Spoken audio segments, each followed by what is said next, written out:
Hi, எல்லோரும் எப்படி இருக்கீங்க? நல்லா இருக்கிறீங்களா? இன்றைக்கி பானிபூரி செய்ய போகிறோம் எங்கள் வீட்டில். பானிபூரிக்கு வெங்காயம் பொடி பொடியாக கட் பண்ணி வச்சுக்கோங்க. நெக்ஸ்ட்டு உருளைக்கிழங்கு வேக வச்சு எடுத்துக்கலாம். வெங்காயத்தை நம்ம வேக வைக்க தேவையில்ல, அது அப்படியே நம்ம பச்சையாகவே வெட்டி கட் பண்ணி வச்சுக்கலாம். உருளைக்கிழங்கு வெந்ததுக்கப்புறம் உருளைக்கிழங்கை எடுத்து வெங்காயத்தில் போட்டு உப்பு கொஞ்சம் போல் உப்பு, நாங்கள் மசாலாலாம் போட மாட்டோம், பிள்ளைகளுக்கு மசாலா அதெல்லாம் செட் ஆகாதுன்னு சொல்லிட்டு மசாலா போடுறது கிடையாது. உருளைக்கிழங்கு, வெங்காயம், உப்பு, இந்த 3 ஐட்டம் மசாலாவுக்கு ரெடி பண்ணி வச்சுக்கிட்டு, இப்போ பாக்கெட் கடையில் தான் வாங்கிட்டு வந்தோம். பாக்கெட் வாங்கிட்டு வந்துட்டு, இது 1 கிலோ பாக்கெட்டு. எப்போ வேணாலும் நம்ம ஓயாமல் கடைக்கு போக முடியாது. பஞ்சாப்பில் என்ன நடக்குதுன்னு எல்லாத்துக்கும் தெரியும். நாங்கள் பஞ்சாப்பில் இருக்கிறோம். அதனால் இப்போ கடைகளுமே கொஞ்சம் பந்தில், அதாவது அடைச்சிருக்குது. ஏதோ ஒரு சில கடை தான் இருக்குது. ஒரு சில கடை, நான் 2 கடை தான் இருக்குது. அதில் வாங்கி வச்சுக்கிட்டோம். எப்பப்போ வேணுமோ நம்மளுக்கு பிடிச்ச மாதிரி சாப்பிட்டுக்கலான்ட்டு. இது பார்த்திங்கன்னா தண்ணியில் புளி எந்த கலரில் இருக்குதுன்னு பாருங்கள்.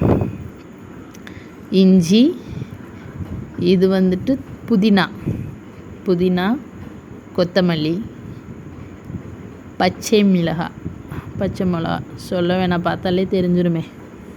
இந்த 4 ஐட்டம் தான். இந்த 4 ஐட்டத்தை மிக்சியில் போட்டு அரைச்சி எடுத்துக்கலாம். அரைச்சி எடுத்ததுக்கப்புறம் இதில் சீனி கொஞ்சம், அதாவது இனிப்பு, அதாவது கட்டா மீட்டான்னு சொல்லுவாங்க ஹிந்தியில். அதாவது உரப்பு இனிப்பு, அதுதான் பூரி தண்ணி. அதை நம்ம இதில் பூரி தண்ணி, அங்கே ஹிந்தியில் பூரி பானி, அதுதான் பானிபூரி. அப்படியேவும் போட்டு எல்லாத்தையும் போட்டு இதை மிக்சியில் போட்டு அரைச்சி எடுத்துக்கலாம். அரைச்சி எடுத்ததுக்கப்புறம் ஒரு சைடு எண்ணெய் அடுப்பில் வச்சு விட்ருக்குறோம். எண்ணெய் சட்டியில் காஞ்சிக்கிட்டே இருக்குது. அதுக்கு தண்ணி இதை அரைச்சிடலாம். அரைச்சி எடுத்தாச்சு. அதை சைடில் வச்சுட்டு, அப்போ எண்ணெய் காஞ்சிருச்சு. அப்படியேவும் இந்த பூரியை போட்டு பொரித்து எடுத்துக்கலாம். மேக்ஸிமம் 4 பீஸு வெளியில் 10 ரூபா. அப்போ 4 பீஸு சாப்பிட்டா நம்மளுக்கு பத்துமா? பத்தாது. என் பிள்ளைகளே கம்சம் எவ்வளோ சாப்பிடுவாங்க? 50 ரூபாய்க்கு கூட சாப்பிடுவாங்க. 4 நாள்னால் எத்தனை? 4-5 பிளேட்டு சாப்பிடுவாங்க. நல்லா சாப்பிடுவாங்க. அதுக்கு எதுக்கு நம்மளே வீட்டில் வாங்கி அந்த இது நம்ம நல்லாவே செய்யலாம். நல்லாவும் நம்ம வயிறு ஃபுல்லாகவும் சாப்பிட்லாம். அப்புறம் எண்ணெயுமே நம்மளோட எண்ணெய் ஒரு நாள் யூஸ் பண்ணுவோம். நம்மளோடது நம்ம பார்த்து செஞ்சு சாப்பிடுவோம். மெயினாக ஏதோ என்னால் முடிஞ்சது கண்டிப்பாக நான் வீட்டில் தான் பண்ணி சாப்பிடுவோம். என் பிள்ளைகளுக்கும் கடையில் அவ்வளோவா வாங்கி என்றைக்காவது ரேராக, அதாவது ஆளுகளோட போனால் வச்சா அந்த மாதிரி தெரியலை, அந்த இடத்துல நம்ம சாப்பிடணும், அதுக்காக சாப்பிட்டது. ஆனால் தனியாக போனால் நாங்கள் வீட்டில் வாங்கி தான் மேக்ஸிமம் பண்ணி சாப்பிட்றது. எதாக இருந்தாலும் குலோப்ஜாம் எது என்னால் பண்ண முடியுமோ கண்டிப்பாக வீட்டில் பண்ணிடுவோம். பால்கோவா, குலோப்ஜாம் நிறையா. அடுத்து முறுக்கு, வடைகள், எல்லா வடையுமே பண்ணுவோம்.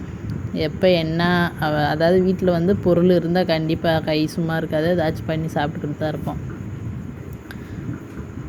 சரி, இது நிறையா தடவை பானிபூரி பண்ணிக்கிட்டு இருப்போம். சரி, இன்றைக்கி நிறையா பண்ணுறோமே, அதனால் சரி வீடியோவாக பண்ணிடலான்னு சொல்லிட்டு தான் வீடியோ பண்ணாச்சு.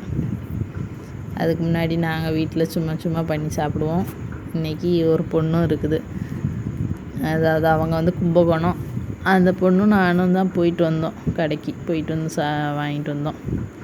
இங்கே பாருங்கள் எவ்வளோ பண்ணி வச்சாச்சுன்னு. இது பானி, இது பூரி, அங்கே மசாலா வச்சுருக்குறாங்க. பஸ் இவ்வளோதான். இதுலேயே அது ஒன்று ரெட் கலரில் ஒன்று ஊற்றுவாங்க ஹிந்திக்காரங்களாம். அது என்னதுன்னா புளி ரெட் கலர் இனிப்பு புளியாக இருக்கும். அதுதான் ஏதாவது இனிப்பாக இருக்கும். இது நம்ம அந்த இனிப்பு போடலை, சீனியை போட்டு மேனேஜ் பண்ணியாச்சு. நீங்களும் பண்ணி பாருங்கள், ரொம்ப டேஸ்ட்டாக இருக்கும்.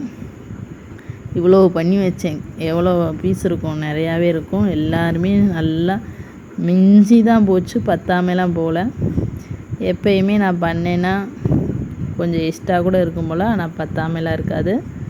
ஆனால் ஆளுக்கு தக்கன மேனேஜ் பண்ண இவ்வளோ பண்ணணும்னு பார்த்தாலே தெரிஞ்சிடும். அந்த மாதிரி பண்ணிக்கிறது தான். அவள் தான் கும்பகோணம் நிவேதா. என்ன பண்ணுறது, ஊராக சுற்றுறனால ஒவ்வொரு ஆளாக தான் அப்படியும். அது தமிழ் தான் அந்த பொண்ணு. பஞ்சாபில் இருக்கிறோம்.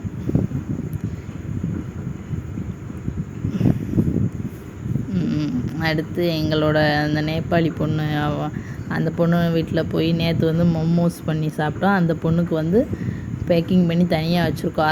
அது வந்து கூப்பிட்றதுக்கு வந்து அந்த பொண்ணு எங்கேயோ வெளியில் போயிட்டாங்க, ஆள் இல்லை. அதனால் சரின்னு அப்புறமா அதுக்கு பேக்கிங் பண்ணி வீட்டில் போய் கொடுத்துட்டோம். எப்படி சாப்பிட்றாங்க பாருங்க. நீங்களும் வீட்டில் கண்டிப்பாக ட்ரை பண்ணி பாருங்கள்.